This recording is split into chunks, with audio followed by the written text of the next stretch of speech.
రాముడు ఎప్పుడు కూడా తన నోటితోటి తను ఎప్పుడు చెప్పుకోలేదు నేను దేవుణ్ణి అని. ఇలా ఎన్నో అపవాదులు ఇప్పటి నుంచే కాదు ఇదివరకు నుంచే ఉన్నాయి.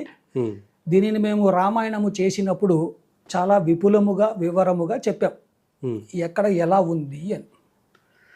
ఆఖరికి ఎక్కడ దాకా వెళ్ళిపోయారు అంటే అసలు వాల్మీకి సంస్కృతం ఎలా వచ్చింది, వాల్మీకి ఒక బోయవాడు కదా, రామాయణం ఎలా రాశాడు అంటే ఇంకా దీన్ని పెంచుకుంటూ పోతున్నారు.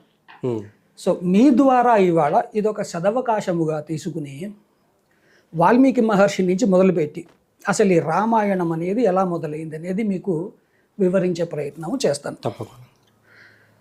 ఇది ఎలా మొదలైంది అంటే మా విషాద యోగము అనే ఒక వృత్తాంతము నుంచి పుట్టింది ఈ రామాయణ కథ. మనకి సినిమాల్లో చూపించేశారు, కృషి ఉంటే మనుషులు ఋషులవుతారు అంటూ.